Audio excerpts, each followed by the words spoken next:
quick video about setting up this file.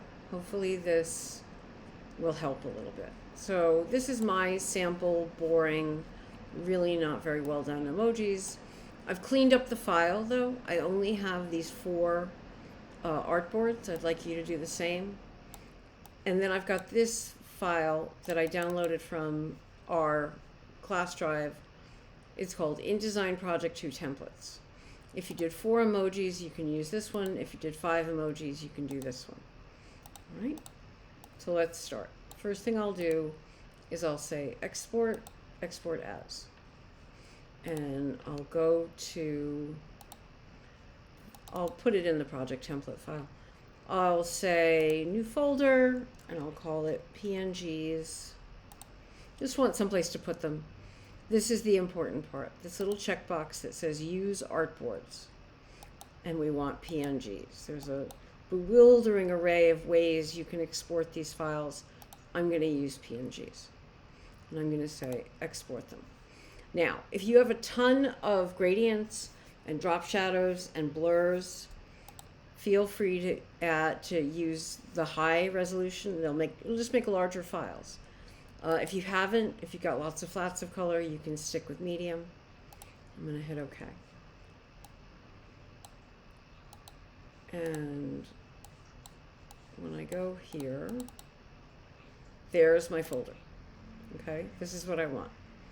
01, 02, 03, 04. And you'll notice that your artboards are numbered, right?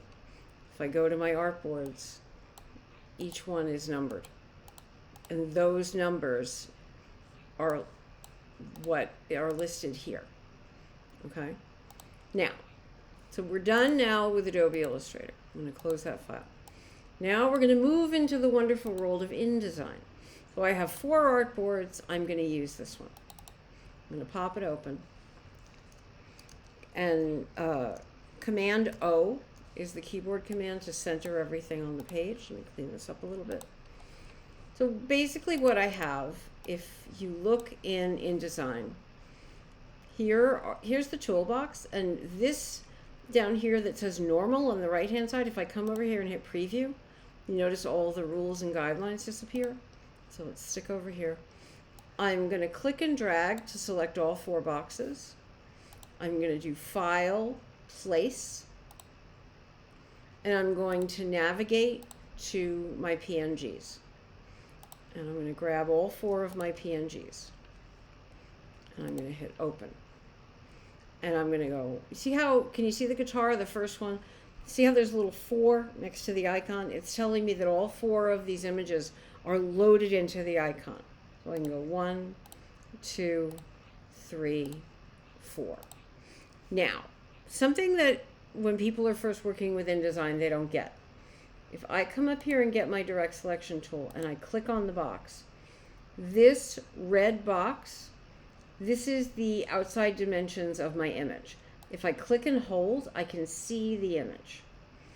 This red frame sits inside this blue frame. This is the picture box that I drew in InDesign, this frame. And you say, okay, well clearly my icons are too big for this frame. And I say, that's okay.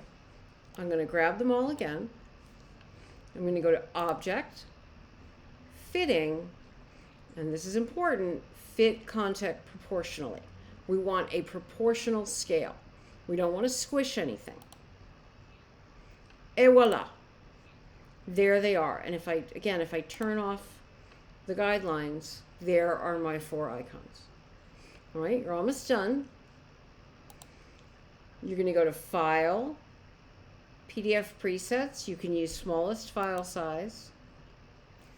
And I'm going to call this Deichmann Project 2. Please put your name in the file name. And I'm going to hit Save. And you don't need to worry about any of this foo-fa, but this, View PDF after exporting. Click that on. It's a toggle. It's either on or it's off. Yours is probably off. Click it on. Hit Export. Don't worry about the color warning. And then what'll happen, that happened so fast you might not have noticed, it launched Acrobat and it launched the PDF. so that I can see what I'm doing. Okay? This PDF with your name and the word project 2 is what you put in the folder. You can come to class with it ready to go. All right. Let me know if you have questions.